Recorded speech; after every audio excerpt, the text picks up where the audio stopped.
खबर की पहली न्यूज है आज की कि हाल ही में किस अफ्रीकी देश ने मुद्रास्फीति को कम करने के लिए सोने के सिक्के जारी किए हैं। तो ये है जिम्बाब्वे। जिम्बाब्वे में अफ्रीकी देश है ये, और वहाँ मुद्रास्फीति बहुत अधिक है और वहाँ पे मुद्रा में अस्थिरता बहुत ज़्यादा पाई गई, इसलिए वहाँ पे सोने के सिक्के जारी किए गए हैं।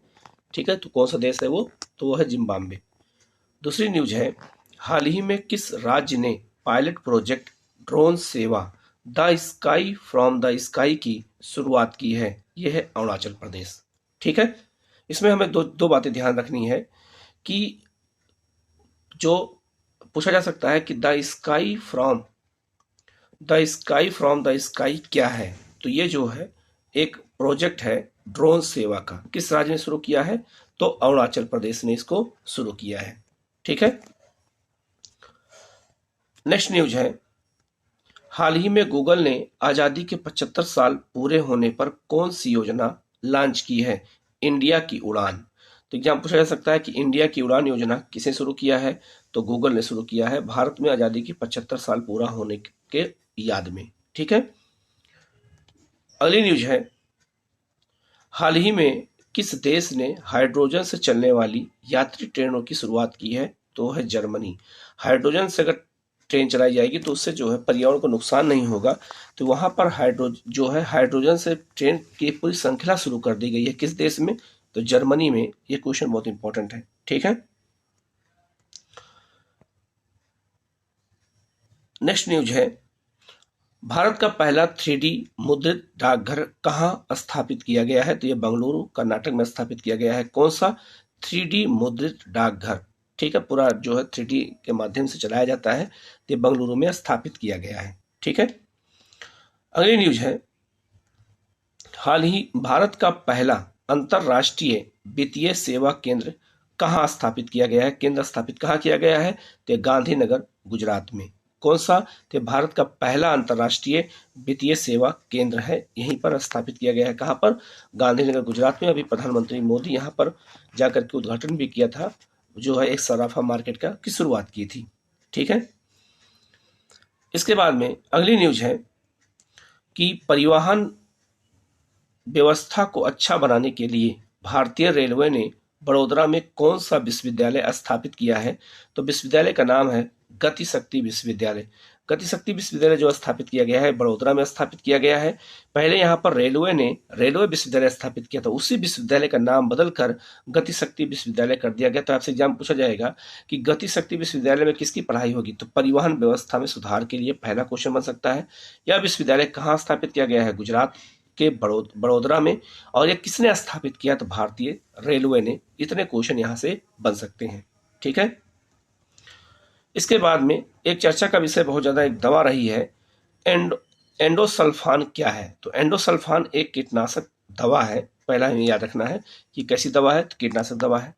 यह चर्चा में क्यों रहा? क्योंकि इस दवा की बिक्री पर सुप्रीम कोर्ट ने रोक लगा दी है। क्यों लगाई है? क्योंकि आर्टिकल 21 का यह उल्लंघन कर रहा था, क्योंकि उसमें जीवन जीने का अधिकार दिया गया है आर्टिकल 21 में। इसलिए यह दवा जो है हमारे मानव को और कृषि को और पशु पक्षियों सबको नुकसान पहुंचा रहा था। इसलिए आर्टिकल 21 का हवाला देते हुए सुप्रीम कोर्ट ने इस दवा पर रोक लगा दी है। ठीक है, क्यों रोक लगाई गई है? क्योंकि यहाँ पर आप देख सकते हैं, तो यहाँ आप देख सकते हैं क्यों रोक लगाई गई है। तो मानव पर प्रभाव पड़ता है। मानव पे 3 प्रभाव पड़ता है। पहले हार्मोन्स पर प्रभाव पड़ता है, मानव के हार्मोन्स डिस्टर्ब हो जाते हैं, डिसबैलेंस हो जाते हैं। दूसरा, मानव के प्रजनन क्षमता में कमी कर देता है। और तीसरा, तंत्रिका तंत्र जो है प्रभावित करता है। कौन सा? तो मानव पर प्रभाव पड़ता है इस दवा का। इसके बाद हम बात करते हैं तो कृषि पे क्या प्रभाव पड़ेगा? तो परागणकर्ता की आबादी कम होना, जैसे मधुमक्खी, चिड़िया आदि। जैसे जब कीटनाशक दवा का छिड़काव किया जाता है तो उससे जो है मधुमक्खियां और चिड़िया जैसी जो है जो परागकण में योगदान करती है वो मर जाती है। क्योंकि कहा जाता है कि जो पुष्प होते हैं उसमें स्त्री और पुरुष दोनों के लिंग समान होते उसमें पाए जाते हैं। तो उसमें पराग कण होते हैं, उड़ करके वो मादा में चले जाते हैं और वहीं से बीज बनता है। तो अगर ये जैसे परागणकर्ता की अगर डेथ हो जाएगी, वो उनकी संख्या कम हो जाएगी, तो हमारे जो फसलें हैं उसमें बीज बनने की संख्या कम होती जाएगी। तो उससे कृषि उत्पादन कम हो जाएगा।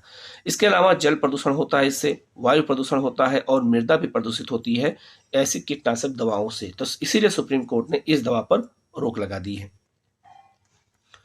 इसके बाद में नेक्स्ट न्यूज है, भारत का पहला कार्यात्मक रूप से साक्षर जिला कौन सा घोषित किया गया है? तो यह है मंडला मध्य प्रदेश। मंडला मध्य प्रदेश को कार्यात्मक रूप से साक्षर घोषित किया गया। मतलब कि अगर कोई व्यक्ति डिजिटल रूप से इंटरनेट को जानता है, पोषण के बारे में जानता है, स्वास्थ्य के बारे में जानता है, तो ऐसे जागरूक व्यक्ति को हम क्या बोलते हैं? कार्यात्मक रूप से साक्षर बोला जाता है। ऐसे जो जागरूक होते हैं हर चीज को करने में।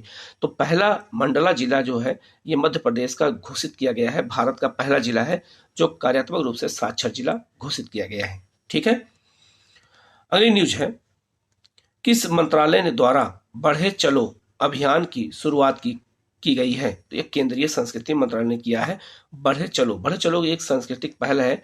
भारत में पर्यटन को बढ़ावा देने के लिए यह काम किया जा रहा है। इसीलिए जो है केंद्रीय संस्कृति मंत्रालय ने बढ़े चलो नामक अभियान की शुरुआत की है। तो आज हम लोग यहीं तक करते हैं। नेक्स्ट वीडियो में आपको करंट अफेयर इसी तरह से मिलता रहेगा। अगर किसी क्वेश्चन में अगर आपको डाउट हो तो आप जो है कमेंट बॉक्स में करके आप पूछ सकते हैं, उसका जो है सलूशन आपको बताया जाएगा। और चैनल को आप सब्सक्राइब कर दीजिएगा और लाइक कर दीजिएगा। और जो है किसी तरह की कोई क्वेरी हो, कोई समस्या हो तो आप कमेंट बॉक्स में आप बता सकते हैं, तो उसके लिए समाधान आपको निकाला जाएगा। Okay, thank you.